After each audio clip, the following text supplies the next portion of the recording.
अस्सलाम वालेकुम रीडर्स, कैसे हैं आप लोग सब। उम्मीद है खैरियत से होंगे। आज हम जो मिलकर नावल पढ़ने वाले हैं वो है पतझड़ संग बहार। राइटर हैं जी समीरा गुल उस्मान। सुहाग की सीट पर बैठी दुल्हन ने आंखों में हजारों ख्वाब सजाए, उमंगों भरा दिल लिए कितनी चाहत और अरमान के साथ अपने हमसफ़र का इंतज़ार करती हैं, मगर वो शायद पहली दुल्हन थी जो इंतहाई कोफ्त और बेजारी के आलम में बैठी आने वाले लम्हों के मुतालिक सोच रही थी। उसके पास बैठी नॉर्मल लड़की जो शायद उसकी कोई ससुराली अजीज़ थी, उसकी खामोशी पर उकताकर बाहर चली गई। अरीब ने उसके हर सवाल का जवाब कुछ इतनी बरहमी से दिया था कि बेचारी कितनी ही देर हूँकपन से इसकी शक्ल देखती रही। उसके जाते ही कमरे की खामोशी फ़िज़ा में मुहिब सियाहट का एहसास जागा। उसने अपनी बड़ी बड़ी सहज़दा काली आंखों से मुकाबिल खड़े शख्स को देखा तो अंदर कहीं दिल के सिंहासन पर बैठे वजाहत से भरपूर शख्स की छवि चिकनाचूर होकर बिखर गई। अरीब को आज वो पहले से भी ज़्यादा बुरा लगा था। सियाह ने मोहब्बत पाश नज़रों से अपनी जानिब उठी उसकी गहरी से आंखों में झांका तो ऐसा लगा जैसे किसी मकनतीसी ताकत ने उसकी निगाहों को जकड़ लिया हो, और वो शॉकिंग पिंक रूसी गरारे में मलबूस उसके तस्वुर से भी ज़्यादा हसीन लग रही थी। अस्सलाम वालेकुम, मध्यम लहजे में सलाम करता वो उसके पहलू में टिक गया। अरीब बेख्तियार कुछ दूर हुई सलाम का जवाब देना भी गवारा न किया। खिड़की में पूरे दिनों का चांद कुछ अफसरदा हुआ था। जानती हो, तुम आज चांद से भी ज़्यादा रोशन और हसीन लग रही हो। सयान ने इसकी थोड़ी को नरमी से छूते हुए उसका रुख अपनी जानिब मोड़ा तो वह नागवारी से और तुम चांद पर गिरन सोचते हुए उसका हाथ झटक कर उठ खड़ी हुई। सयान ने ताज्जुब से एक अंदाज से नोट किया। मुझे चेंज करना है। आंखों पर इस्तफसार था। सयान ने ड्रेसिंग की सिमत इसकी रहनुमाई कर दी। वो कह भी न सका, भी रुक जाओ, मुझे तुम्हें इस रूप में जी भर कर देख तो लेने दो। आईने के सामने जाती उसने सारा ज़ेवर नोच नोच कर उतार फेंका और अलमारी से सादा कॉटन का सूट निकाल कर वॉशरूम में घुस गई। पूरा घंटा वॉशरूम में साफ सर्फ करने के बाद जब बाहर निकली तो ज़यान को अपना मुंतज़िर देख उसे हैरत का शदीद झटका लगा। उसका ख्याल था कि वो अब तक सो चुका होगा, मगर उसकी बला से कुछ सोया जाके उसे क्या। उसने नज़रें घुमाकर बेडरूम का जायज़ा लिया। बेडरूम में काफ़ी कुशादा था, इसीलिए बेड की दूसरी जानिब सोफ़ा रखकर उसको जगह को कवर किया गया। वो बेड से तकिया उठाकर सोफ़े की सिमत मुड़ने वाली थी जब ज़यान ने उसका इरादा भांपते उसकी नाजुक कलाई थाम कर अपने करीब बिठा लिया। राबी, तुम इस तरह क्यों कर रही हो? जब मैंने कहा था कि मुझे आपसे शादी नहीं करनी तो आपने इनकार क्यों नहीं किया? उसकी मासूमियत पर वो खूब लफ्ज़ों को चबा चबा कर बोली। मगर तुम्हें मुझसे शादी पर एतराज़ क्या था? वो बेबसी से बोला। वो मैं आपको बताना ज़रूरी नहीं समझती। कहते ही उसने सर पर चादर तान ली। अंदर से उसका दिल खोल कर रह गया था। एतराज़। मौसूफ ने शायद कभी आईने को गौर से नहीं देखा। उसकी आंखें भर आईं। दिल के आईने पर उसका अक्स फिर से झलमिलाने लगा। वो मर्दाना वजाहत से भरपूर शख्स नज़रों से ओझल ही नहीं होता था। पिछले 2 घंटों से वो बालकनी में खड़ा सिगरेट पे सिगरेट फूंके जा रहा था। आसमान की बाहों में उगता चांद भी उसे खुद पर हंसता महसूस हो रहा था, जैसे उसकी हालत से हिस्स उठाकर अपनी तौहीन का बदला ले रहा हो। अभी कुछ देर कबल उसने अपने महबूब को चांद से ज़्यादा रोशन और हसीन जो कहा था। महबूब के नाम पर दिल में होक सी उठी थी। अरीब उसके मामू की बेटी थी। उनके ख़ानदान में कज़न से ज़्यादा बेतकल्लुफ़ होने का रवाज नहीं था। सो गरेज़ और फासला हमेशा दोनों के दरमियान हायल रहा। मगर अरीब को जब भी देखा उसका दिल अजब ही लय पर धड़कने लगता था। यही वजह थी घर में जब उसकी शादी का तस्करा चला तो उसने बिना झिझक अरीब का नाम ले लिया। सबने लाख समझाया कि तुम दोनों का जोड़ मुनासिब नहीं, तुम धीमे मिजाज खासी सुलझी हुई शख्सियत के मालिक हो, जबकि वो तुम्हारे बिल्कुल बरक्स मुँह फट ज़िद्दी मगरूर और खुद परस्त किस्म की लड़की है। और एक हद तक ये सच भी था। वो 3 बहनें थीं। रोशनी और जाला उससे 2 साल बड़ी थी। वो दोनों जुड़वां थीं। फिर उनके बाद अरीब का नंबर आता था। अल्लाह ने उसे गैर मामूली हुस्न से नवाजा था। जहाँ जाती मरकज़ निगाह बन जाती। लोगों की रश्क भरी सताइशी निगाहें कदम कदम उसका पीछा करतीं और उनके तौसीफ़ी कलमात अपने बेमिसाल हुस्न का हक़ समझकर वसूल करते हुए उसकी गर्दन मज़ीद तन चाहती। आईना देखकर उसे एक ही ख़याल आता, इस चेहरे को चाहने वाला ख़ुद भी किसी शहज़ादे से कम नहीं होगा। और फिर एक रोज़ वो शहज़ादा उसे मिल गया जिसके मुतय्यन करदा किरमयार हुस्न के पैमाने पर हर लिहाज से फिट आता था। वो बुध का दिन था। वो घर में अकेली थी। मौसम बेहद खुशगवार और आसमान पर छाए बादल बरसने को बेताब थे। ठंडी खुशगवार हवा चल रही थी। उसका दिल पकौड़ों के लिए ललचाया तो उसने दरवाज़ा खोलकर बाहर झाँका कि शायद कोई मिल जाए। उसके खरगोश मौका गनीमत जानते हुए उसके पैरों के करीब से उछलते हुए बाहर लपके। एक को उसने भागकर पकड़ लिया और दूसरा कलांचे भरता दूर निकल गया। वो उसे पकड़ने को लपकी और फिर ठिठक कर रुक गई। सामने लैंड क्रूज़र से निकलने वाला शख्स वो पलके से पलकना भूल गई थी। उसने आज तक किसी मर्द को इतना खूबरू नहीं देखा था। उसका खरगोश, दूसरे वाला खरगोश, वो उसे पकड़ा रहा था। वो थामते हुए भी उसे देखती रही। उसके आकुति लब बाहम पेवस्ती रहे। वो शुक्रिया अदा करना भी भूल गई। वो वापस पलटा। वो खड़ी देखती रही, यहाँ तक कि बारिश की तेज़ बूंदों ने उसे एहसास दिलाया कि वो जा चुका है। उन्हीं दिनों पप्पू अपने डॉक्टर बेटे के लिए उसका प्रपोजल लेकर चली आई थी। अब भला अब्बा अपनी बहन को कैसे मायूस करते। झटा कर दी। ज़ियान हैंडसम था मगर उसे तो वो ब्लैक लैंड क्रूज़र वाला चाहिए था। वो उससे कम पर राज़ी ही नहीं थी।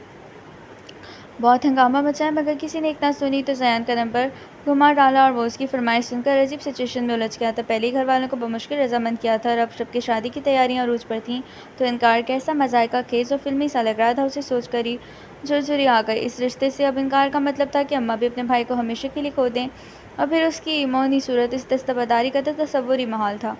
वो उस उम्मीद पर उस उम्मीद पर शाद हो गई कि दूसरी जानिब से इनकार हो जाएगा मगर ऐसा कुछ भी ना हुआ और दोनों एक दूसरे के साथ रिश्ता इज़्दवाज में बंध गए जिसे ज़ियान ने दिल की तमाम तक गहराइयों से कबूल किया था मगर वह ऐसा कोई ताल्लुक निभाने की मूड में बिल्कुल नहीं थी। शादी की अगली सुबह दरवाजे पर होने वाली मुसलसल दस्तक पर उसकी आंख खुली तो उसने आंखें मसलते हुए वॉल क्लॉक की सिमत देखा। घड़ी 11 का अल्टीमेटम दे रही थी। वो हड़बड़ाकर उठा तो नज़रें सोफे पर नीम दराज वजूद से उलझ गईं। वो बेखबर सो रही थी। राबी से आने करीब आकर उसे पुकारा। क्या है? वो उसे सर पर सवार देखकर झुंझलाई। उठो और बेड पर जाकर सो। मैं सबके सामने कोई हरकत ना देखूं। अजीब तनबी भरा अंदाज था। वो शराफत से उठ गई मगर सयान का दरश लहजा उसे बेहद बुरा लगा था। भाभी उनके लिए नाश्ता लाई थी। वो फ्रेश होकर मेज़ पर आ बैठा। नाश्ते में क्या लोगे? उसने खामोश बैठे अरीब से पूछा। जहर? वो काट खाने को दौड़ी थी। वो इस वक्त दस्तयाब नहीं है। फ़िलहाल ब्रेड और बटर से काम चलाओ। हलवा पूरी भी अगर खाना चाहो तो कोई पाबंदी नहीं और अगर इस जहर के सिवा कुछ और खाने को दिल चाहे तो बंदा हाजिर है। वो मुस्कुराया जबकि अरीब के लब भींच गए। मज़ीद भूखे रहना भी नाकाबिले बर्दाश्त था। अरीब मैंने तुम्हारा सूट निकाल दिया है। तुम तैयार हो जाओ फिर तुम्हारे घर वाले आते होंगे। आपा उसके लिए भारी काम वाला सूट उठाए चली आई थी। सॉरी आपा, आपने नाहक ज़हमत की वरना मैं दूसरों की पसंद की हुई चीज़ें इस्तेमाल नहीं करती। नाक सिकुड़ते हुए उसने बावर करवाया और उठकर अलमारी की तरफ सिमट गई। अलमारी की सिमत बढ़ गई। अपने लिए जोड़ा वो खुद मुंतखब करने वाली थी। आपा की चेहरे की रंगत एक लम्हे को मुग़य्यर हुई थी और फिर वो एक चिताती हुई नज़र ज़ियान पर डालकर चली गई। ज़ियान ने सरज़निश करना चाहा। अरीब तुम्हें आपस से ऐसे बात नहीं करना चाहिए थी। ऐसे से क्या मतलब है तुम्हारा? उसने पलट कर तीखी नज़रों से उसे घूरा। तुम अच्छी तरह जानती हो अपने अंदाज़ को भी और मेरे मतलब को भी। देखो मुझे अपने पर्सनल लाइफ में दूसरों की मदाखलत कतई पसंद नहीं। वो दूसरे नहीं मेरे घर वाले हैं तो फिर आप तक महदूद रहें। वॉशरूम में घुसकर उसने खटक से दरवाज़ा बंद किया और ज़ियान के कान झनझना उठे।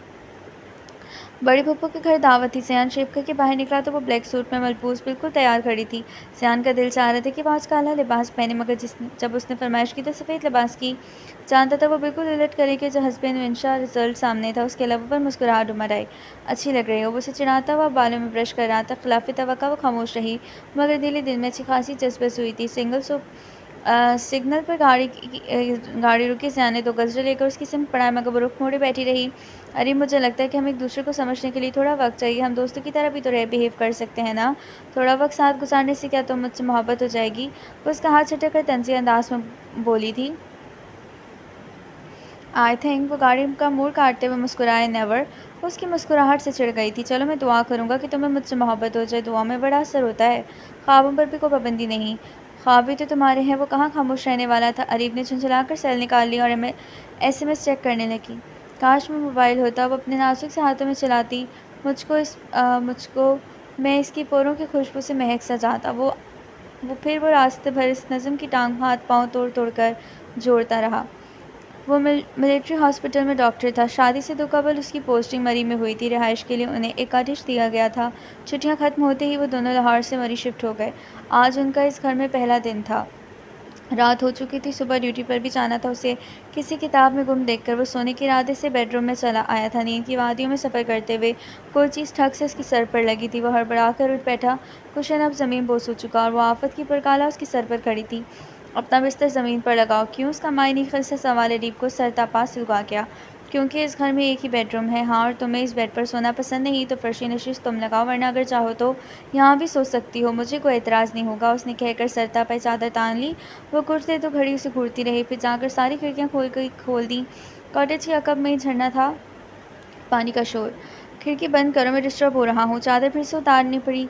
तुम डिस्टर्ब हो रहे हो तो लाउंज में जाओ सो। मुझे पानी की आवाज़ सुनना अच्छा लगता है। टांगे चुलाते वो मज़े से बोली। जाने दोनों कुशन उठाकर कानों पर रख लिए। अब उठ भी जाओ, मैं लेट हो रहा हूँ। नाश्ता नहीं मिलेगा? उसने बाल में ब्रश करते हुए टाई की नॉट लगाते परफ्यूम स्प्रे करने के दौरान कोई 10वीं बार कहा था। देखो, मैं सुबह 10 बजे से कबल उठने की आदी नहीं हूँ और अपने ये सजने संवरने के अंवर लाउंज में सर अंजाम दिया करो। सारी नींद खराब कर दी। उसने बुड़बुड़ाते हुए करवट बदल कर आंखें मूंद ली। सयान ने उसे कलाई से पकड़कर खींचते हुए किचन में लाकर खड़ा किया। उसकी कितनी ही चूड़ियां टूटकर बिखर गईं। अगले 10 मिनट तक नाश्ता रेडी होना चाहिए। चाहे लवारा जंगली। वो अपना गुस्सा बर्तनों को पटक पटक कर निकालती रही। चाय का एक घूंट भरते ही उसे छू लगा था। ब्रेड अलग जले हुए थे। क्या बदतमीजी है ये। उसका मूड खराब हो गया था। मुझे ऐसा ही नाश्ता बनाना आता है, कहो तो कल से बना दिया करूँ। उसकी अदाकारी काबिल दीद थी। नवाजिश है जनाब की। वो वहीं जले हुए ब्रेड और नमक वाली चाय पीकर चला गया था और उसका दिन बहुत बोर गुजरा। आखिर अब कितना भी सोती, रेकिंग से टेक लगाए झेल में बनती बिगड़ती लहरों को देखती रही। फिर शॉपिंग का मूड हुआ तो मॉल रोड चली आई। यहाँ इस वक्त काफ़ी रश था। सारे टूरिस्ट विंडो शॉपिंग करते हुए नजर आ रहे थे। वो भी स्टॉल में लगी रिंग्स और बैंड्स देख रही थी। हेलो, तभी कब से किसी ने पुकारा तो वो पलटी फिर गोया अपनी जगह मसमराइज होकर रह गई। हेलो मिस, क्या वो एक बार फिर से उसके सामने खड़ा था? हकीकत ही ये ख्याल, लेकिन नहीं, वो ये सच में सामने ही था। अपनी स्याहकारी घूरसी आंखें उस पर जमाए। हम पहले भी मिल चुके हैं, शायद आपने मुझे पहचाना नहीं। और आपने पहचान लिया मुझे? उसके लबों से बेसाख्ता ही फिसला। भला आपको भूलने वाली चीज़ थी? वो मुस्कुराया था। चीज़? अरीब ने अब्रुझ खाए। सॉरी खातून। वो एक बार फिर हंसा। वेल, मेरा नाम अरीब है और मैं शहरोज़ हैदर। उसने अपना हाथ अरीब की समत बढ़ाया, जिसे हल्का सा थाम कर उसने छोड़ दिया। अगर मैं आपको एक कप कॉफ़ी की ऑफ़र कराऊँ तो वो इतना ही मौजूद था या बन रहा था तो मैं इनकार कर दूँगी। वो शरारत से बोली। फिर दोनों ही हंसने लगे थे। फैमिली के साथ आई हैं? नहीं, दोस्तों के साथ। उसने रवानी से झूठ बोला, फिर दोबारा मिलने का वादा करके चली आई। खैर, किस्मत इस पर इतनी ही मेहरबान थी जो उसे वो न सिर्फ दोबारा मिल गया था बल्कि पहचान भी चुका। और उसकी आंखों में चाहत के वो सारे रंग भी थे जिन्हें वो अपने ख्वाबों पर ओढ़ लेना चाहती थी। वो खुश थी, बहुत खुश। घर में कदम रखते उसका पहला सामना ज़यान से हुआ था। वो डाइनिंग हॉल में बैठा उसका मुंतज़िर था। कब से तुम्हारा वेट कर रहा हूँ, कहाँ गई थी? उसका अंदाज़ तफ्तीशी था, मगर वो खाइफ हो गई। वो ज़यान से खाइफ हो गई थी। भला क्यों? यहीं थी माल रोड पर। उसे लगा वो जैसे कोई चोरी करते हुए पकड़ी गई है। अच्छा आओ, खाना खा लो, तुम्हारी फेवरेट डिश है। वो मोहब्बत से बोला। मुझे भूख नहीं। उसने सीढ़ियों की जानिब बढ़ते कहा। अरे मेरा साथ देने की खातिर ही रुक जाओ, ज़यान ने पुकारा। मगर उसका साथ देने की खातिर नहीं रुक सकती थी। उसे ज़यान का सब कबूल ही नहीं था। शाम में मेरे कुछ दोस्त डिनर पर मधु हैं। एक तो शादी की ट्रीट और दूसरा तुमसे मिलने की ख्वाहिश में दावत अरेंज की है मैंने। नाश्ते के दौरान ज़यान ने उससे मतला किया तो मैं क्या करूँ? तुम बस उनके सामने अपने मुंह के ज़ावे सीधे रखना। वो तब का रह गया उसकी बेनियाजी पर। कोशिश करूँगी। उसने शाने उचकाए थे। गुड, कोशिश ही मंजिल की पहली सीढ़ी है। वो मुतासिर हुआ और अरीब बदमज़ा। कुछ डिशेस उसने होटल से मंगवा ली थी। वहाँ के लॉन में बारबेक्यू का प्रोग्राम था। पिंक शिफॉन की साड़ी में हमेशा की तरह वो बहुत खूबसूरत लग रही थी। वो कुछ 7वीं बार अंदर आया था और वो हनूस अपने बालों के साथ नबर आजमा थी। जल्दी करो अरीब, अब की बार उससे टोक दिया। तुम बस खड़े हुक्म चला सकते हो। कहाँ बनाने आते हैं मुझे बाल? घर में अम्मा बनाया करती थी और शादी के बाद भाभी 2 दिन से यूँ लपेट कर रखे थे। अब सुलझे तो भला कैसे? तेज़ लहजे में बोली। वो आंखें में रहान सी हो गई थी। बाल थे या मुसीबत फिर थे कि घुंघराले? वो बमुश्किल अपनी मुस्कुराहट छुपाता करीब चला आया। अच्छा, मैं कोशिश करता हूँ। खिलाफ़े तवक्का वो खामोशी से अच्छे बच्चों की तरह उसके आगे स्टूल पर बैठ के सयाने पूरों से पहले इसकी उलझनें सुलझाई थी। अरीब को अजीब सा लम्स अपने शानों पर महसूस हो रहा था। ज़रा सी गर्दन मुड़ी वो करीब था। इतने करीब उसका दिल धक से रह गया। ज़यान का अंदाज़ बदल गया था। चंद लम्हों की नज़दीकी उसे मदहोश कर गई। अच्छे मेज़बान हो तुम। हमें बुलाकर खुद गए। वो सब एक साथ अंदर आए थे। माहौल पर छाया फसू टूट गया। ज़यान ने मुस्कुराते हुए सबका तारुफ करवाया। मारिया, काशिफ, इरफान और ज़हेर। वो सब क्लास फेलो भी रह चुके। मारिया और काशिफ की पिछले साल शादी हुई थी। मारिया को काशिफ से हमेशा कोई ना कोई शिकायत रहती। आज भी वो उसके लिए गजरे लाना भूल गया था, जिस पर वो खफा खफा सी थी। यार तुम तो जानती हो मेरी आज नाइट ड्यूटी थी। कितनी मुश्किल से अपनी ड्यूटी डॉक्टर वसी को सौंप कर आया हूँ कि अजलत में कुछ याद ही नहीं रहा। वो उसे मनाने को बोला। देखना मारिया, एक दिन ये अजलत में तुम्हें भी भूल जाएगा। ज़ोहेब ने मज़ीद उसके गुस्से को हवा दी। काशिफ ने उठकर उसका गर्दन दबोच ली। एक बार तेरी शादी तो हो जाने दे। तेरे कारनामों की फहरिस्त तो बमा सबूत भाभी को रोनुमाई में पेश करूँगा, कोई बचाए। वो नीचे से दुआएं दे रहे थे। इरफान और ज़ैन ने बीच बचा कर आया। दहकते लाव के गिर्द बैठे वो सब खुशखबरी में मशगूल थे। बारबेक्यू प्रोग्राम अरूज पर था। यार जल्दी करो, तुम्हारी डिनर के चक्कर में आज मैं लंच भी गोल कर चुका हूँ। इरफान भूख का कच्चा था। लोग दिन में 3 बार खाते हैं, वो 6 बार खाता था। मेरे भाई तुमने फाका क्यों काटा? तुम्हारा पेट तो ज़ोहेब के सेल बैलेंस की तरह हमेशा खाली ही रहता है। काशिफ ने हमदर्दी जताई। अरीब उनकी नोक-झोंक सुनकर एंजॉय कर रही थी। इरफान ने उठकर गिटार उठा लिया। ज़ैन कोई रंग ही जमाओ तो मज़ा नहीं आ रहा। हाँ, इसका वक्त कट जाएगा। काशिफ ने फिर मजाक उड़ाया। ज़ैन की नज़रें अरीब पर जमी थी और अब सब इसरार करने लगे। वह मुश्किल वो एक नज़म पर मान गया था। वो सब उसकी शायरी के दीवाने थे। फिर आवाज़ अच्छी थी तो अक्सर वो घेर घार कर गीत, नज़में और गज़लें सुना करते थे। कभी तो वो उकता कर कहता, मैं क्या तुम लोगों का रेडियो हूँ? तुम्हें कुछ शक है? ज़ोहेब ने ठिठाई से हंसकर कहा। गिटार की मध्यम धुन पर वो धीरे धीरे गुनगुनाने लगा। मोहब्बत तुम भी करती हो, मोहब्बत मैं भी करता हूँ। मगर बस फ़र्क इतना है कि मैं तुमसे ऐसी मोहब्बत करता हूँ कि अपने आप को भी भूल बैठा हूँ। मुझे तुमसे फ़कत तुमसे मोहब्बत है और ऐसी है कि मेरी चाहतों में कोई और भी नहीं शामिल।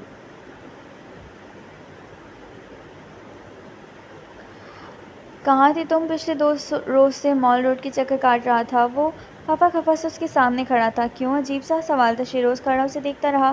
क्यों तुम मेरे लिए 2 दिन से ख़वार हो रहे हो? क्या लगती हूँ मैं तुम्हारी? क्या ताल्लुक़ है मुझसे? वो अपना सवाल दोहरा रही थी। शिरोज़ ने उसके दोनों हाथ से थाम लिए।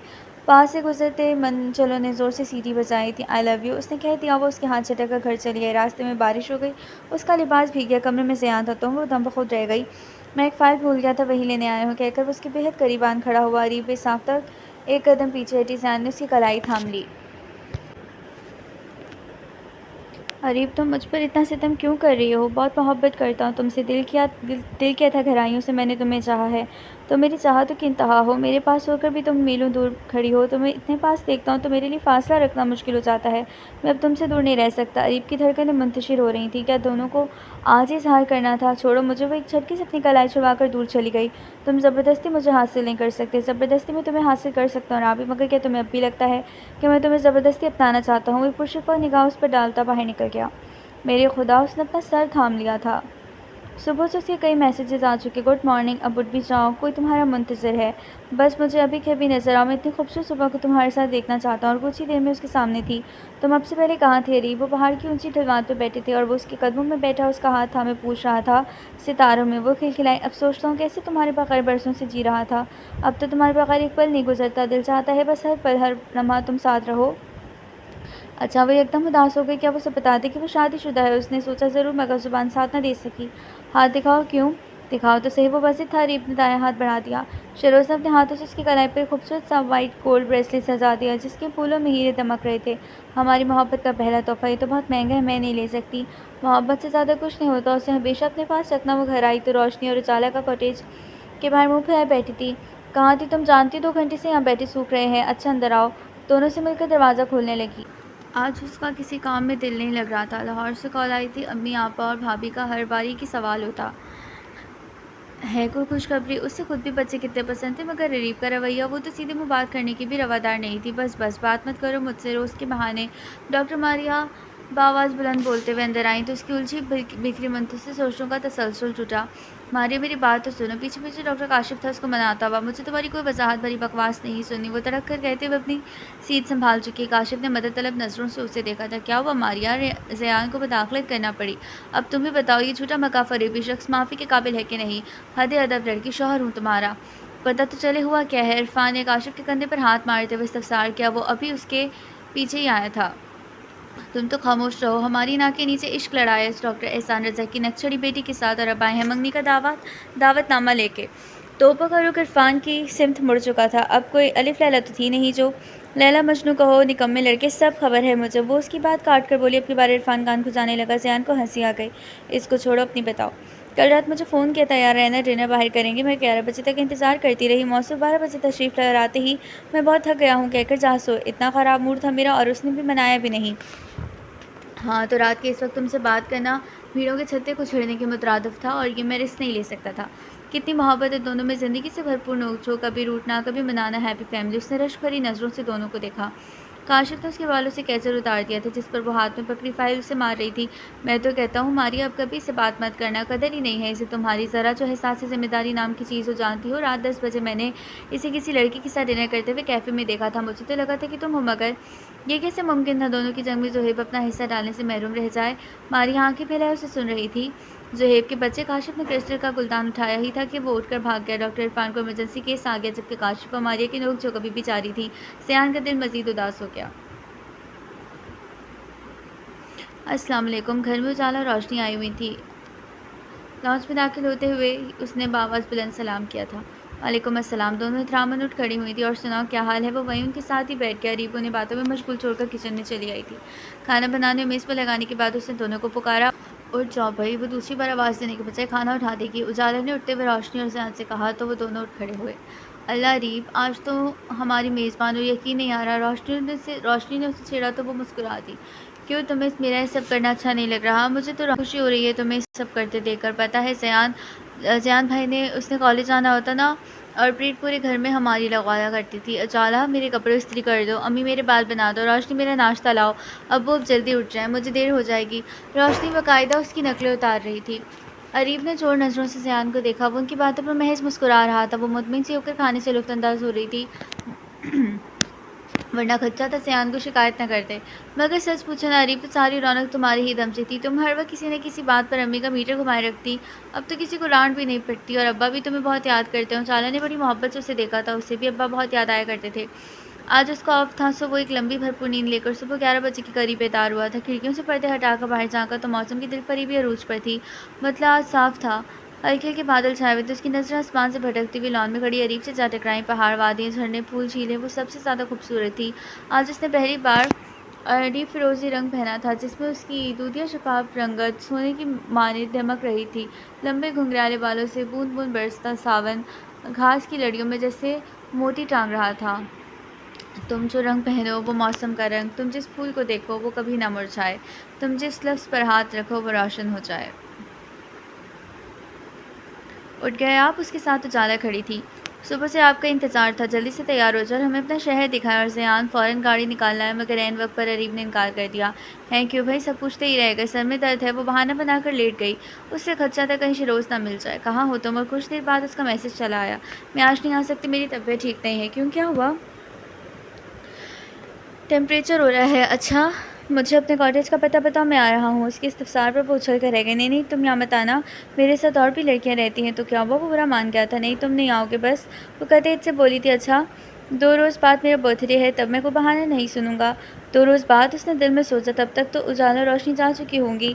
अच्छा ठीक है, उसने कहकर फ़ोन रख दिया। फिर बेड पर बैठकर इन पैसों का जोड़ तोड़ करने लगी जो ज़यान हर महीने उसे दिया करता था।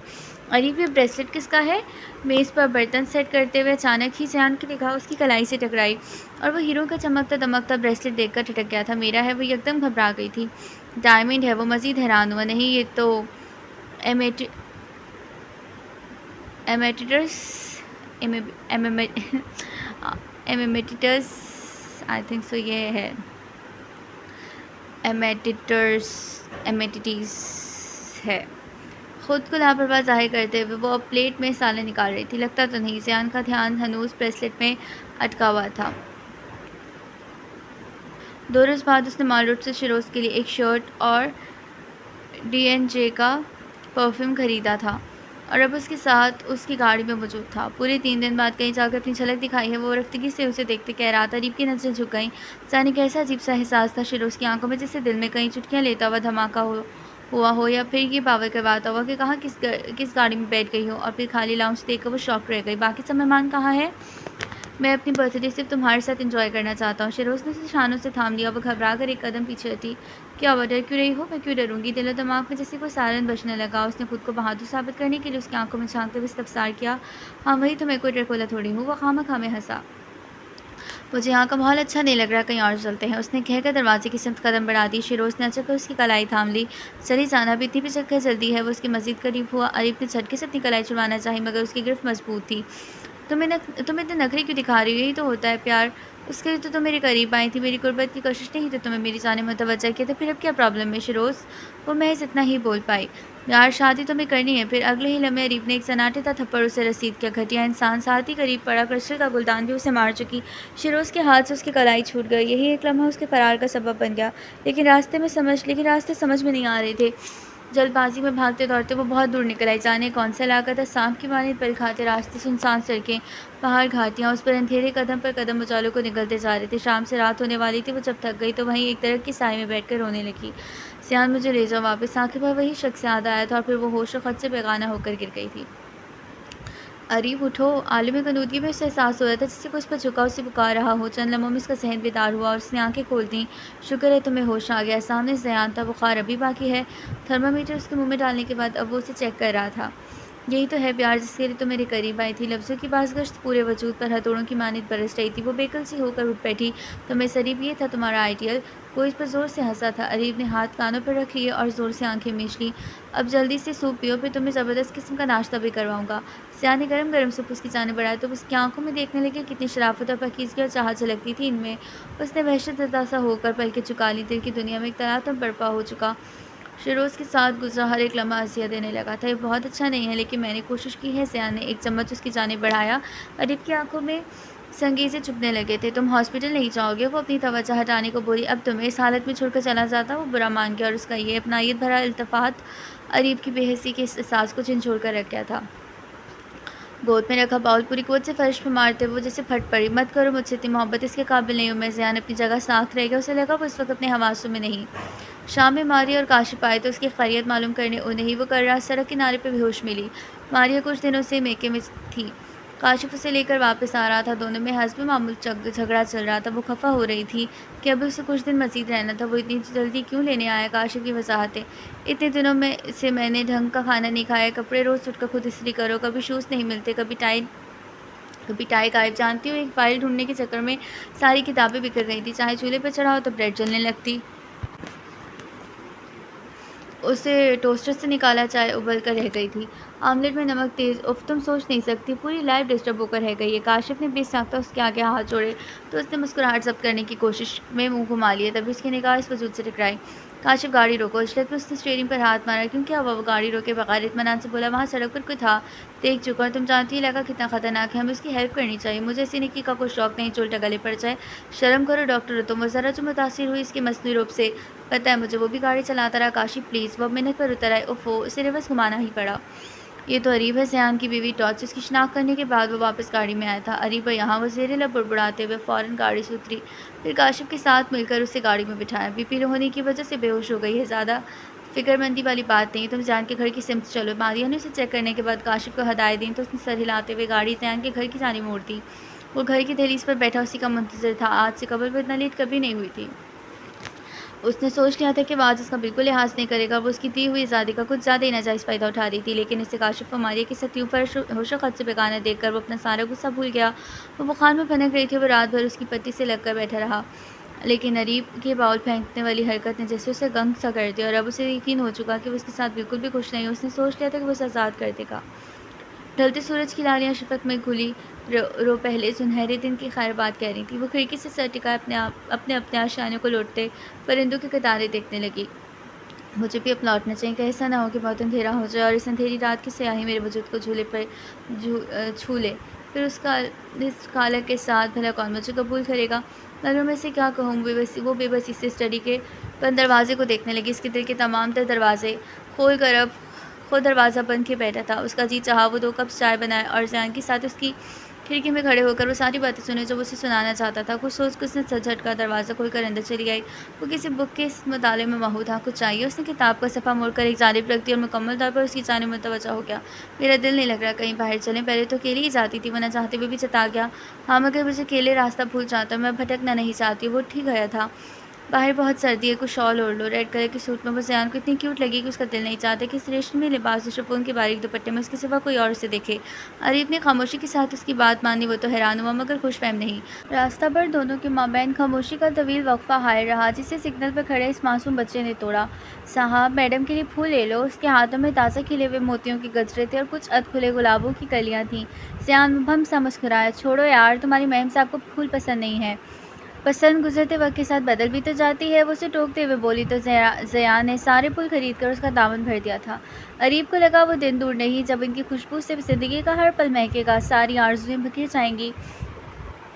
KFC के शानदार माहौल में वो मेन्यू कार्ड हाथों में लिए लिस्ट पर नज़र दौड़ा रही थी जब अस्सलाम वालेकुम डॉक्टर साहब की आवाज़ उसके कहीं बहुत करीब से उभरी। नज़रें उठाकर देखा तो अपनी जगह पत्थर होकर रह गई। वो ज़ियान से मुसाफा करता उसे देख रहा था। ये आपकी मेरे मिसेस हैं। ज़ियान को न चाहते हुए भी तारुफ करवाना पड़ा। अरीब की रंगत पल में हल्दी की मानी जर्द हो चुकी थी। वो 2-4 बातें करने के बाद चला गया, लेकिन ध्यान अरीब में ही अटका रहा। कौन था ये? उसे अपनी ही आवाज़ अजनबी सी लगी। इस इलाके का जागीरदार खान वली अहमद का इकलौता अयाश रईस ज़्यादा है। और क्या मंगवाऊँ? वो शायद कुछ और भी कहने वाला था जब अरीब ने टोक दिया, घर चलें। और वो हैरानी से उसे देखता उठ खड़ा हुआ। अगली सुबह वो उठा तो सब काम रेडी थे, इस्त्रीशुदा कपड़े, पॉलिश जूते और नाश्ता तैयार। यहाँ से वहाँ घूमती हुई तमाम काम जल्दी जल्दी निपटा रही थी। वो किसी ख्वाब में घिरना नहीं चाहता था, मगर उसे ये सब अच्छा लग रहा था, बहुत अच्छा। पराठा कुछ कच्चा पक्का सा था, आमलेट ठीक, हाँ चाय अच्छी थी। वो मुँह की साबी बिगाड़े बगैर खाकर चला गया। और वो कितनी ही देर बैठी उसकी शहादतमंदी पर हंसती रही। बर्तन और सफाई से फरागत के बाद वो लाउंज की डस्टिंग कर रही थी जब फ़ोन की बेल ने उसकी तवज्जो खींची। हेलो, उसने रिसीवर उठाकर कान से लगाया। दूसरी जानिब की आवाज़ सुनकर उसके हाथों से क्रिस्टल का गुलदान गिर गया। कैसी हैं मिसेज़ अयान मलिक? वो रिसीवर क्रेटल पर रखकर वहीं सोफ़े पर ढेर हो गई थी। दिल मामूल से हटकर धड़कने लगा था। कल रात भी उसके सेल फ़ोन में कॉल आई थी। उसने सिम निकाल कर मोबाइल लॉकर में रख दिया था और इसके वहमो-गुमान में भी नहीं था कि वो उस तरह फ़ोन की बेल फिर से बजने लगी। और फिर वो वक्फ़े-वक्फ़े से सारा दिन बजता ही रहा। आज उसे अपनी हमाकत का एहसास हो रहा था। आने वाले लम्हों में छुपे तूफ़ान की आहटें उसका दिल हौला कर रही थीं। अब जाने क्या कुछ बिखरने वाला था। क्या चाहते हो तुम आखिर मुझसे? 3 रोज़ से ये बिल्ली चूहे का खेल जारी था। कभी आंसरिंग पर पैगामात आ रहे थे, तो कभी दिन भर फ़ोन करता रहता। वो तंग आकर लीड निकाल देती। फिर ज़यान का मसला होता कि अगर उसने घर फ़ोन कर दिया तो फिर उसकी हरकत का क्या जवाब देगी। अभी भी वो किचन में खाना बना रही थी। मुसलसल चिंगारती इस बेल ने उसकी खून खौला दिया था। मैं तो बस तुम्हें चाहता हूँ। दूसरी जानिब उसकी बेबसी का मज़ा लेते हुए वो खूब आलिहाना अंदाज में बोला था। बंद करो बकवास। वो दरिश्ते से चलाई। कभी तो इस बकवास के लिए दौड़ी चली आती थी। उसका तंज़े और चुभता हुआ सा लहजा। रीप ने दांत पीसते हुए आंसू ज़ब्त करने की कोशिश की। तुम जैसे आवारा राह चलते पर एतमाद करने की सज़ा भुगत रही हूँ। सज़ा तो अभी बाकी है मेरी जान। देखो, मेरा पीछा छोड़ दो। छोड़ दूँगा, मगर एक शर्त पर। मुझे तुम्हारी किसी शर्त से गर्ज़ नहीं। जो लम्हा अधूरा छोड़ गई हो, बस उसे मुकम्मल कर दो। उसकी डिमांड अरीब सरता सुलग गई थी। मैं क्या तुम्हें रास्ते में पड़ी नज़र आती हूँ? तुम्हें रास्ते में लाना मेरे लिए मुश्किल भी नहीं। वो इसकी बात काट कर खबासत से मुस्कुराया था। तुम मुझे ब्लैकमेल कर रहे हो? नहीं, मैं तुम्हें बता रहा हूँ कि तुम्हारे पास इनकार की गुंजाइश नहीं है। अब बताओ कब आऊँगी, या फिर मैं आ जाऊँ? डॉक्टर साहब तो आज घर आने वाले नहीं हैं। और अरीब का सांस गोया अंदर ही कहीं रुक गया। वो इतना बाखबर था कैसे? उसने भागकर सारी खिड़कियाँ दरवाजे बंद किए। इस वक्त लाइट चली गई। वो सुकर सिमट कर लाउंज के सोफे पर बैठ गई। कई बार ज़यान का नंबर ट्राई किया। हर बार अपनी मखसूस टूल में ऑपरेटर अपना पैगाम सुनाने लगती। फ़ोन फिर से बजने लगा। उसने लीड निकालकर फेंक दी। कुछ ही लम्हों बाद दरवाजे पर बड़ी ज़ोर से दस्तक हुई थी। उसने सरस्तीमा सा होकर दोनों कानों पर हाथ रख लिए। दस्तक लम्हा ब लम्हा बढ़ती गई। फिर उसके साथ एक सदा भी बुलंद हुई। अरीब, कहाँ हो तुम? इससे हिला तक ना क्या था। राबी, मैं हूँ ज़यान। ज़यान उसके लब धीरे से हिले। वो उठी, भाग कर दरवाज़ा खोल दिया और वो टॉर्च हाथ में लिए खड़ा था। कहाँ थी तुम? कब से दरवाज़ा बजा? ध्यान उसकी मुहतरम आँखों और भीगी भीगी पलकों पर ठिठक गया। क्या हुआ है ज़यान? वो इससे कुछ बोला ही नहीं गया था। बेगता उसके सीने से जा लगी और फूट फूट कर रो पड़ी। इस वक्त लाइट भी आ गई थी। पूरा लाउंज रोशनी में नहा गया। वो उसे साथ लगाए लाउंज में ले आया था। सोफे पर बिठाकर पहले इसके आंसू साफ किए, फिर पानी का ग्लास भराया। अब बताओ क्या हुआ? मैं डर गई थी। इतने में उसे खुद को संभालने का मौका मिल गया तो किसी हद तक सच बता दिया जाने पर मुश्किल अपनी मुस्कुराहट जब्ती। काश ये डर तुम्हें मेरी मौजूदगी में भी लगा कर इसी बहाने पास तो रहा करोगी ज़यान। वो रूहान सी हो गई थी। अच्छा भाई, अपने घर में डरते नहीं। दरवाज़ा लॉक कर लो, मैं एक फ़ाइल लेने आया था। शबा खैर। बर वक्त उसे एहसास हुआ कि वो लेट हो रहा है, तो फ़ौरन उठ गया। नहीं प्लीज़, तो मुझे छोड़कर मत जाओ। वो उसके रास्ते में हायल हो चुकी थी। पहले तो बड़ी खुशी होती थी मेरी गैर मौजूदगी से, अब ऐसी क्या आफत आन पड़ी है कि अकेले नहीं रह सकती। वो झंझों उठा था इसके पल पल बदलते रंगों से। मुझे डर लग रहा है। ज़रूरी केस है, मैं लीव नहीं ले सकता। चलो तुम्हें मारिया के यहाँ ड्रॉप कर दूँ। डॉक्टर काशिफ भी आज नाइट ड्यूटी पर हैं, तो मैं सुबह वापस पिक कर लूँगा। मारिया के घर वो आज पहली बार आई थी। वो उसे देखकर बहुत खुश हुई। वैसे भी वो मज़ाहिन काफ़ी बातों और खुश इखलाक लड़की थी। वो मिजाजन काफ़ी बातूनी और खुश इखलाक लड़की थी। अरीब का दिल बहल सा गया, मगर फ़रार इस मसले का हल नहीं था। वो कब तक खुद को यूँ बचा सकती? उसने अपना सेल फ़ोन चेक किया। रात से अब तक वो फ़ोन या SMS नहीं आया था। शदीद हैरत के साथ साथ एक इत्मीनान सा उसके अंदर उतरता यकदम उसे पुरसुकून सा कर गया था। इसी तरह 2 दिन गुजर गया। फिर एक हफ़्ता। शिरोज़ ने दोबारा कोई रब्ता नहीं किया था। उसे लगा वो उसे भूल चुका है, मगर ये उसकी भूल थी। खाना तो ध्यान से खाओ ज़यान। कब से उसे देख रहा था। वो बेध्यानी से प्लेट में चम्मच चलाते जाने किन ख्यालों में गुम थी, जिनका महवर कम अज़ कम वो तो नहीं था। यही सोचकर वो चिढ़ गया। हाँ अच्छा। वो चौंक कर सीधी हुई। खाने से उसका मन अचाट सा हो गया। वॉल क्लॉक की जानिब नज़र उठी तो दोपहर में शेरोज़ से होने वाली मतभेड़ याद आ गई थी। गाड़ी में बैठे वो स्टोर से कुछ ज़रूरी अशिया लेकर बाहर निकली ही थी जब ब्लैक लैंड क्रूज़र के टायर इसके करीब आकर चिरचिराए और उसके लिए फ्रंट डोर खोलकर वो जिस इस्तकाल भरे अंदाज में बोला था ना, उस पर वो अपनी जगह खोल कर रह गई थी। फिर लब कुचलते हुए कतरे रसान से बोली, देखो, मैं मानती हूँ मेरी गलती है, मुझे तुमसे दोस्ती नहीं करनी चाहिए थी, मुझे अपने इस अमल पर अफ़सोस है। अब तुम प्लीज़ मेरा पीछा छोड़ दो। तुम्हारे अफ़सोस करने से अब क्या होता है? जो भूल तुम कर चुकी हो उसका ख़मियाज़ा तो भुगतना ही पड़ेगा ना। शाम 8 बजे माल रोड पे तुम्हारा वेट करूँगा, अगर तुम ना आई ना तो याद रखना फिर मैं आऊँगा, कहकर वो जन से गाड़ी भगा कर ले गया था। 7:50 हो चुके। वो बर्तन उठा रही थी मगर उसके हाथ काँप रहे थे और जिस्म बिल्कुल ठंडा पड़ा हुआ था। वो बर्तन वापस मेज़ पर रखकर बैठ गई। बस चंद लम्हे और फिर गोया कि क़यामत आने वाली थी। वो बैठ कर 10 मिनट गुज़रने का इंतज़ार करने लगी। फिर सियान को देखा, वो कोई फ़ाइल खोले बैठा था। टिक टिक की आवाज़ के साथ वक़्त गुज़र रहा था। फिर मुसाफ़िर भी सिमट सी गई। 8:05 पर डोरबेल बज उठी थी। सियान उठकर बैरूनी दरवाज़े की जानिब बढ़ चुका। वो उठी और सियान के पीछे ही चली आई। सियान ने आगे बढ़कर दरवाज़ा खोला। उसके बदतरीन ख़दशों की तस्दीक हो गई। सामने शिरोज़ खड़ा था। तुम यहाँ? सियान ने हैरत भरी सवालिया नज़रों से देखा था। हाँ, मैं तुम्हारी बीवी का ये ब्रेसलेट लौटाने आया हूँ जो वो गलती से मेरे बेडरूम में भूल आई थी। अरीब की जानिब इस्तहज़ाई नज़रों से देखते हुए वो ज़ियान से मुखातिब हुआ, फिर खुद ही उसका हाथ खोलकर उस पर ब्रेसलेट रखा और चला गया। गुड नाइट अरीब, तुम्हारे साथ गुजरा वक्त हमेशा याद रहेगा। जाने से पहले वो फिर पलटा, जैसे उसकी बेबसी का मुकम्मल लुत्फ़ लेते हुए बोला। ज़ियान साग से खड़ा बेयकीन नज़रों से उसे देख रहा था। अरीब का जी चाहा काश ज़मीन फटे और वो उसमें समा जाए। नज़रों से गिरने का एहसास किस कदर जानलेवा होता है ना, वो भी इस वक्त जब नज़रों में बसे रहने का अरमान दिल में जागुज़ीन हो जाए। वो लंबे लंबे डग भरता उसके करीब से गुजरता चला गया। ज़ियान, अरीब ने पुकारना चाहा मगर अल्फाज अलग में ही कहीं हटक कर रह गए। वो रात भर घर नहीं आया था। अरीब की नज़रें दरवाजे पर टिकी रहीं। रात भर वो लफ्ज़ों को तोड़ तोड़ कर जोड़ती रही मगर ऐसा कोई बतन वजाहत दलील तैयार न कर पाई जिससे ज़ियान की बदगुमानी दूर कर पाती। अगले रोज़ वो आया और आते ही बेडरूम में चला गया। वो उठकर उसके लिए नाश्ता बनाने लगी थी। 10 मिनट में तैयार होकर नीचे आया। अरीब को उसे मुखातिब करने की हिम्मत ना हुई। वो उस पर इस मेज़ पर सजी लवाजमत पर एक निगाह गलत डाले बगैर बाहर निकल गया। ज़ियान के निकलते ही 10 मिनट बाद मारिया चली आई। अरीब उसे इतनी सुबह सुबह देखकर हैरान तो हुई मगर जाहिर न किया। हाँ मारिया, बैठो। अरीब ने उसे लाउंज में बिठाया था। नाश्ता करोगी? बर्तन उठाने से कबल उसने मारिया को दावत दी और फिर उसके इनकार पर बगैर नाश्ते किए फैलावा समेटने लगी। सब बाद में करना, पहले यहाँ आओ, मुझे तुमसे एक ज़रूरी बात करनी है। इसका गैर मामूली अंदाज अरीब को चौंका क्या। वो बर्तन वहीं छोड़कर उसके करीब आन बैठी। मारिया ने उसका हाथ थाम लिया। अरीब के तुम ज़ियान के साथ खुश नहीं हो? वो बगैर किसी तौहीद के गोया हुई जबकि इस अचानक और कदरे गैर मुतवक्का सवाल पर बोलते सवालिया नज़रों से उसे देखने लगी। आज सुबह ज़ियान आया तो हॉस्पिटल बहुत डिस्टर्ब लगा मुझे। मैंने वजह पूछी तो उसने बता दी कि तुम उसके साथ खुश नहीं हो और वो तुम्हें छोड़ने का फैसला कर चुका है।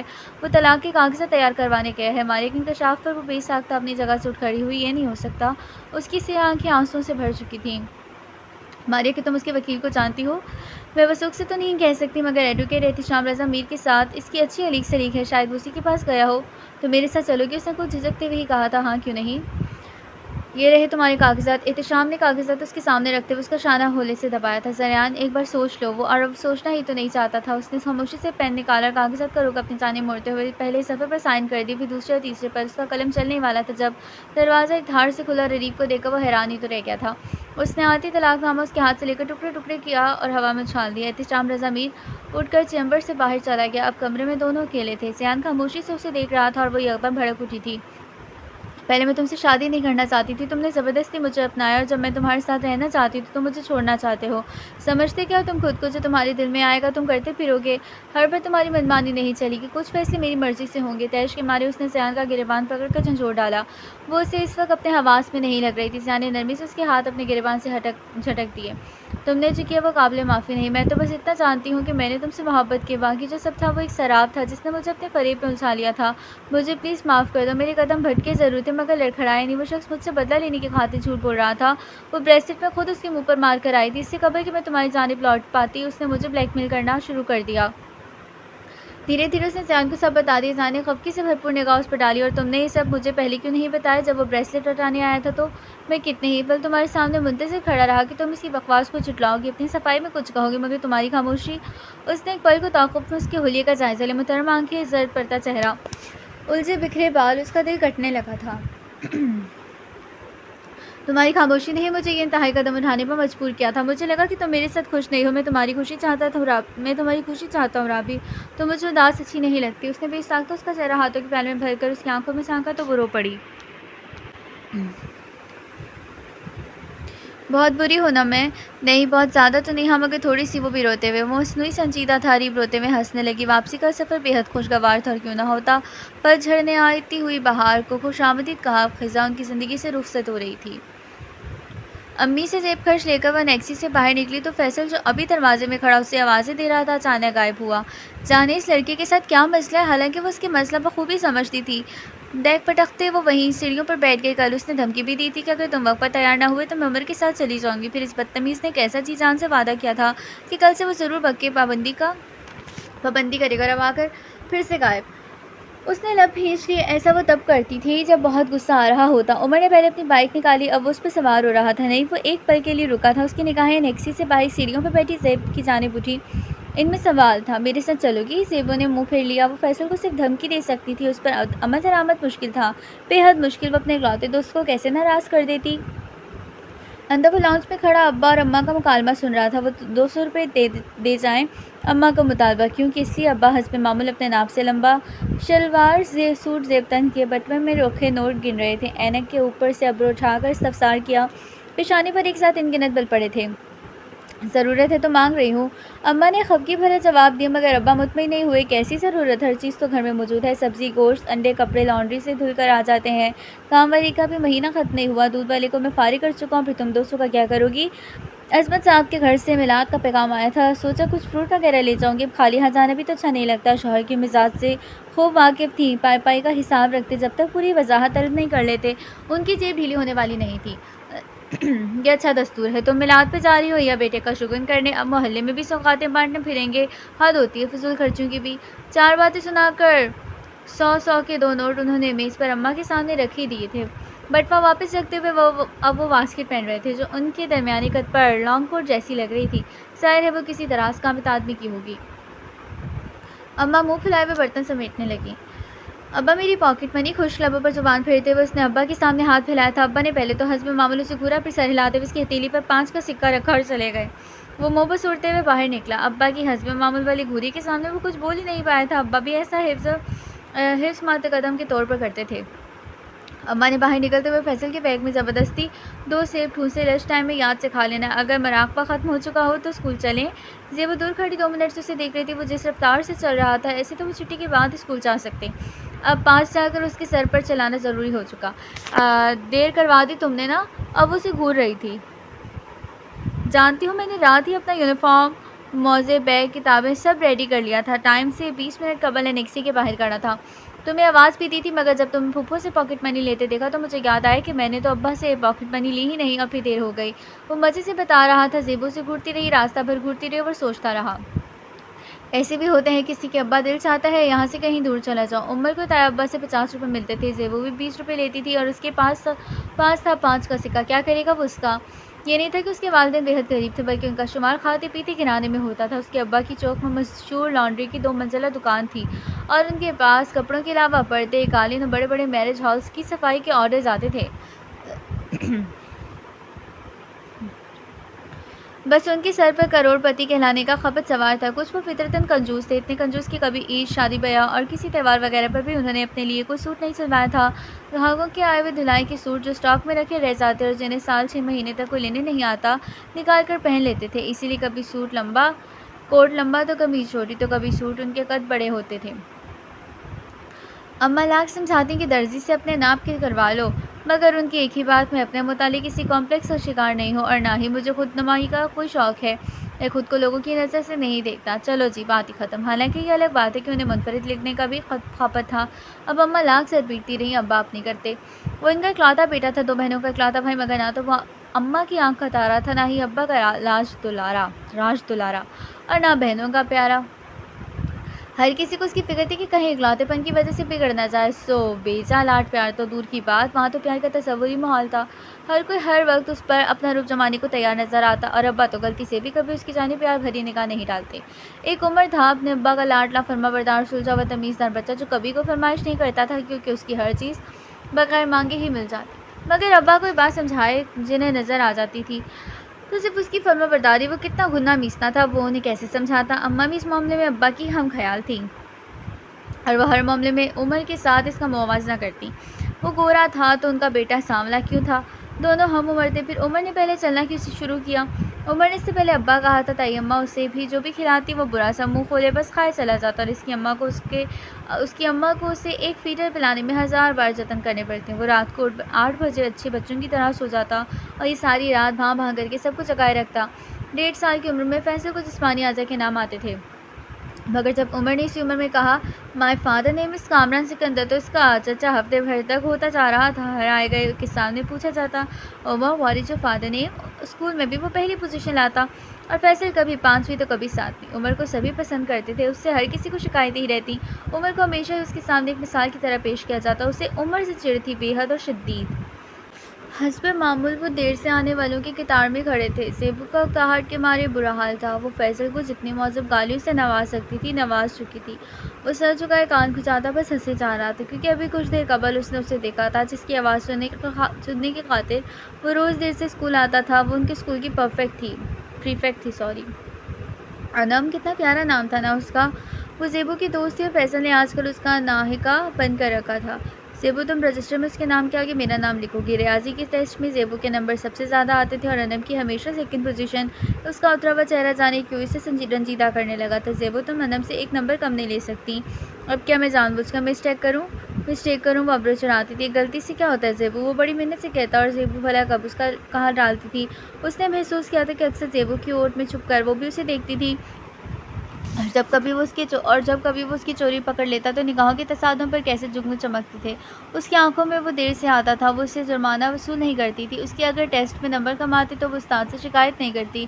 ज़ेबू सारा वक्त उसे अपनी और पैसे की बातें सुनाती रहती, जिसे ज़ेरे लब मुस्कुराते हुए वो बड़े गौर से सुना करती थी। उसे मालूम था कि फैसल को कौन सा रंग पसंद है, खाने में क्या अच्छा लगता है। वो जब पहली बार ज़ेबू की बर्थडे पर उनके घर आई तो उसने हल्का फिरोजी रंग का सूट पहना हुआ था। क्लास में होने वाली वन डिश पार्टी पर वो घर से बतौर ख़ास कड़ी चावल बनाकर लाई थी। ज़ेबू से उसने वो सुनहरी कलम जो अनम ने उसे बर्थडे पर तोहफ़ा दिया था मांग कर ले लिया।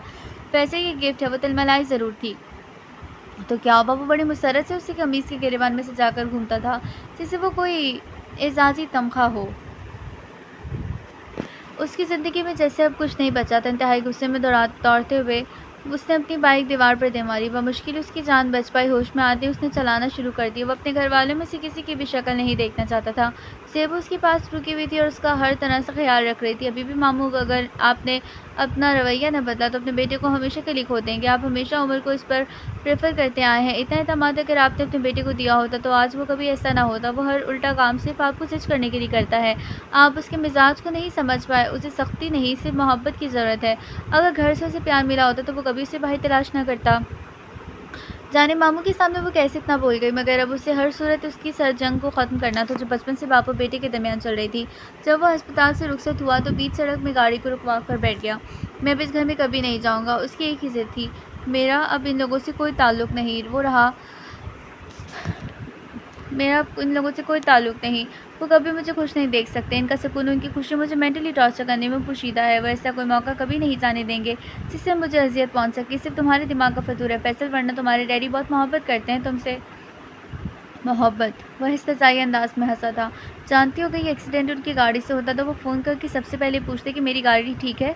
उसने गाड़ी पर खासा जोर दिया। उन्होंने बस तुम्हारी अच्छी तरबियत करने की कोशिश की थी। फ़र्क सिर्फ तुम्हारी सोच का है। गलतफ़हमी है तुम्हारी। अगर बकौल तुम्हारे वो अच्छे नहीं हैं तो तुम अच्छे बन जाओ। वो तुम्हारा ख्याल नहीं रखते तो तुम रख लो उनका ख्याल। वो तुमसे मोहब्बत नहीं करते तो तुम मोहब्बत कर लो उनसे। अगर मैं तुम्हारी ख्वाहिशत का एहतराम नहीं तो तुम मान लो उनका। वो मेरे बाप हैं। उसने जैसे याद दिलाया, हाँ, और तुम उनके बेटे, झुकना तुम्हें ही पड़ेगा। और उस दिन के बाद उसने ख़ुद को सरता पा बदल लिया था। ना कोई ज़िद, ना ख्वाहिश, ना ही फरमाइश। घर में वो सबसे बहुत ही आराम से बात करता। हर काम में ताबेदारी से सर हिला दिया। दुकान छोड़कर अब्बा की लॉन्ड्री में जा रहा था।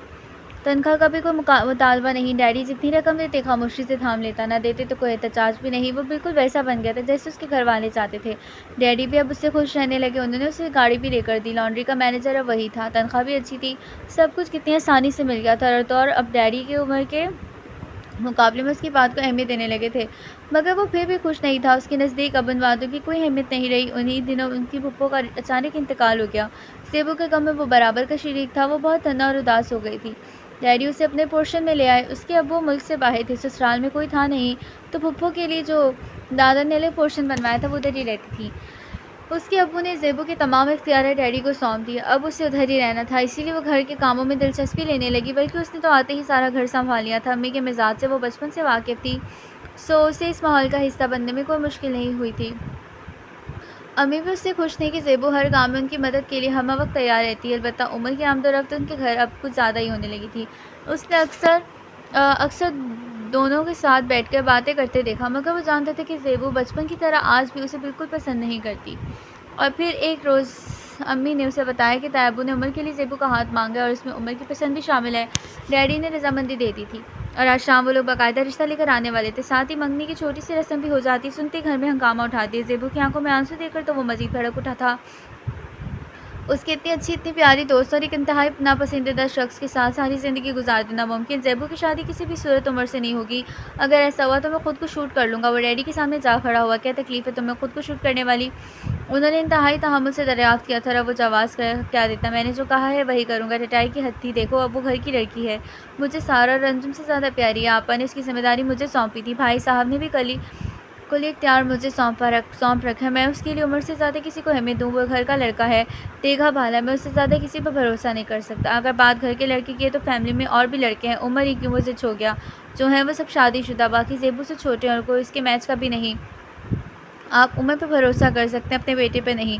आखिर उसे यही हल मुनासिब लगा। वो किसी कीमत पर ज़ेबू की ज़िंदगी बर्बाद होते नहीं देख सकता था। डैडी ने कड़े तेवरों से उसे घूरा। मैं आपको यकीन दिलाता हूँ, मैं ज़ेबू को बहुत खुश रखूँगा। फिर वो उमर को पसंद भी नहीं करती। ये एक बेजोड़ रिश्ता है। फिर आखिर एक तवील मुबाहिसे के बाद वो डैडी को कायल कर चुका। दोनों की निस्बत तय हो गई। तायबू को डैडी ने सहूलत से इनकार कर दिया। दोनों के रानों में एक अनदेखी ख्वाहिश हायल होती चली गई थी। उमर मुल्क छोड़कर बाहर चला गया और ज़ेबू वो दास गुमसुम से जैसे खुद में सिमट कर रह गई। उस दौरान उससे अली मिला था। उसने बातों बातों में एक बात कही थी, फैसल भाई, ज़िंदगी में कभी पीछे मुड़कर भी देख लेना चाहिए। हो सकता है कि कोई आज भी तुम्हारा मुंतज़िर हो। और वो जो अब कभी पीछे मुड़कर नहीं देखना चाहता था, न जाने कैसे उसके कदम उसी रास्ते की सिमत उठ गए थे। अली ने यह भी बताया था कि दादी उसे बहुत याद करती। उसकी अम्मी फौत हो चुकी थी। अली खुद शादी कर चुका। दादी बेहद ज़ईफ़ हो गई थी। आज भी उसे बहुत मोहब्बत और प्यार से मिली। मैंने हमेशा तुम्हें बहुत याद किया है, दादी उससे कह रही थी। फैसल ने उनके दोनों हाथ थाम लिए। मैं भी आपको बहुत याद करता रहा हूँ।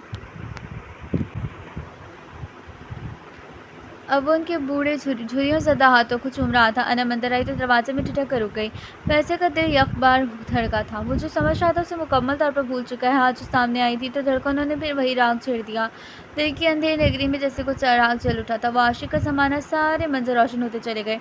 वो खड़ी रही, वो देखता रहा। कितने ही पल यूं ही बीत गए। फैसल, अब तुम ही समझाओ उसे। इतने रिश्ते आ चुके मगर मानती ही नहीं। अली तो अपने घर बार का हो गया है। उसका भी कोई ठिकाना हो तो मैं सुकून से मर सकूं। वो बेहद आज़ारदार लग रही थी। दादी, आपने फिर वही बातें शुरू कर दी। दादी ठीक ही तो कह रही हैं, वो जैसे दिल पर पत्थर रखकर बोला था। अनम ने एक शिकवा भरी नज़र उस पर डाली और कमरे से बाहर चली गई। वो बोझल दिल लिए वापस चला आया। दादी इससे क्या कहना चाहती थी वो समझ चुका, मगर अब बहुत देर हो चुकी थी। उसने सोच लिया था कि दोबारा अब कभी इस गली की सिमत मुड़कर नहीं देखेगा, चाहे कोई उम्र भर उससे दहलीज पर बैठा उसकी राह तकता रहे। 2 साल बीत गए। उमर वापस आ गया। उसने ज़ेबू को पर्दे की ओर से बाहर तकते पाया तो 2 कदम आगे बढ़ते उसकी कदम ठटक गए। वो सड़क पर खड़े उमर को गाड़ी में बैठते हुए चुपके से देख रही थी।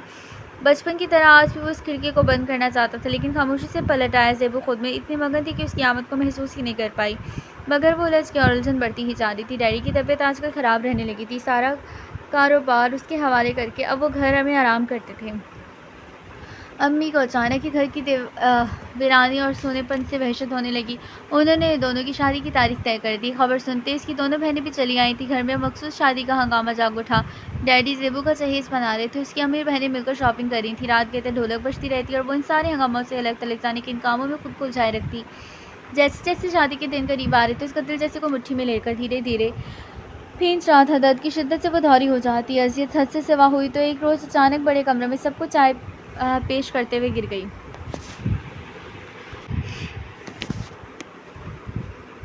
असल में तब खुला था तो क्या वो हमेशा से उमर को पसंद करती। उसने मुट्ठी में जकड़े बांध आज़ाद किया और सर घुटनों में देकर बैठ गया।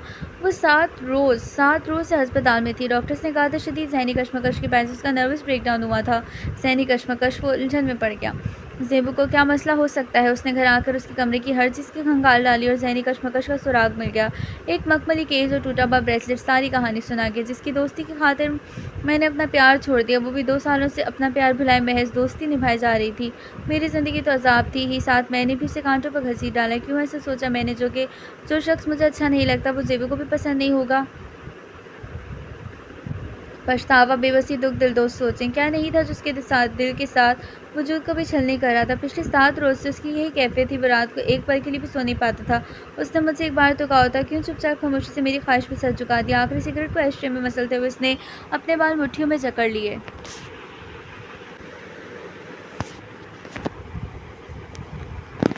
आखिरी सिगरेट को एशट्रे में मसलते उसने अपने बाल मुट्ठियों में जकड़ लिए। हालांकि वो मेरी ख्वाहिश नहीं, मजबूरी थी। काश इस बार तुम्हारी आंखों में चमकने वाले आंसुओं से मैंने अपनी मर्जी का मतलब अखज़ न किया होता। अपने दिल की सारी कह देने के बाद मैंने कभी तुम्हारे दिल में भी झांक कर देखा होता, कभी तुम्हारी भी सुनी होती। मैंने हमेशा तुम्हें अपने मतलब के लिए इस्तेमाल किया। जब तुम्हारे दिल में कभी किसी नरम गद्दार जज्बे ने सर उठाया तो मेरी इस हमदर्दी, इस रहमी से नायत ने तुम्हारी जान ही ले ली। और इस कुर्बानी से मुझे क्या मिला? पछतावा, बेबसी, दर्द और कभी न ख़त्म होने वाली अज़ियत। मैं कातिल हूँ तुम्हारी मासूम उमंगों का, तुम्हारी मोहब्बत का।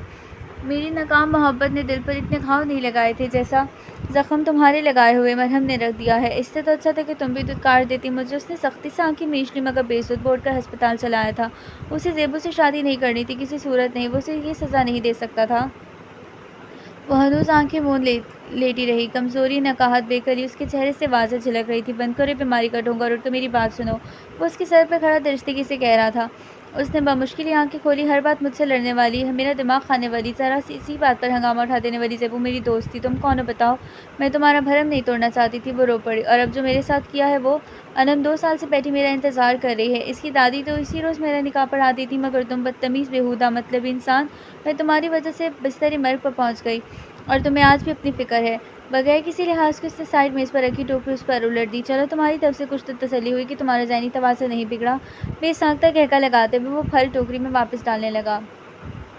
दरवाजे में खड़ा उमर अंदर चला आया था। ज़िंदगी में पहली बार फैसल उससे ज़रा अच्छे अंदाज में मिला था। आज सूरज क्या मगरिब से निकला है फैसल, तुम मुझसे कल भी मिल रहे हो? वो मसनूई शौकी से कह रहा था। अब इतनी इज्जत तो तुम्हारी करनी पड़ेगी। वो मुँह बसूर कर बोला तो ज़ेब और उमर हंस पड़े थे। लेकिन फैसल मामू से अब अगर तुमने इनकार किया तो वो सीधा तुम्हें शूट कर देंगे। अचानक ख्याल आने पर वो फिक्रमंदी से बोली, अब्बू को अपना भाई उमर मुझसे ज़्यादा अजीज़ है। वैसे भी उन्होंने तुम्हारे लिए उमर को ही तरजीह दी थी। उसने तंज नहीं किया था, लेकिन उमर को टोकना पड़ा। मैंने तुम्हें हमेशा अपना भाई समझा था। तुमने दिल में इतनी रकाबत पाल ली। ये सब डैडी की वजह से हुआ था। मैं उनका इकलौता बेटा था, मगर वो मुझसे ज़्यादा तुम्हें चाहते थे। फिर मैं तुमसे हसद करने लगा। हसद या तो इंसान को संवार देता है, बिगाड़ देता है। मेरे साथ दूसरा मामला हुआ। मैं अपनी ही सोचों और ख्यालों की आग में जलकर तना हो गया। मुझे सिर्फ मोहब्बत चाहिए थी और डैडी को सिर्फ मोहब्बत करनी नहीं आती थी। हम दोनों का एक ही मसला था और वो मसला तुम थे। वो मुझे तुम जैसा बनाना चाहते थे और मैं अपने जैसा रहना चाहता था। बच्चों का हर वक्त का मुवाजना किस कदर ज़हनी अज़्ज़त का बाइस बनता है, काश तुम जान सकते। फिर जब मुझे पता चला कि तुम ज़ेब को चाहते हो, मुझे तुमसे बदला लेने का मौका मिल गया और मैंने ज़ेबू से मंगनी कर ली। मगर मैं कभी जान नहीं पाया था कि मेरी सबसे करीबी दोस्त मेरे सबसे नज़दीकी दुश्मन को इस कदर चाहती है। आखिर में उसने ज़ेबू की आंखें दिखाई तो वो बेसाख्ता सर झुका गई। दोनों के बीच जो एक अनकही थी वो आज उसने यूँ सरेआम कर दी। ज़ेबू का चेहरा सुर्ख हो रहा था। उमर ने दिलचस्पी से उसे शर्माते हुए देखा तो फैसल ने ज़ेबू का हाथ उसके हाथ में थमाते हुए ज़ेबू की अंगूठी उतारकर उमर की जानिब बढ़ा दी।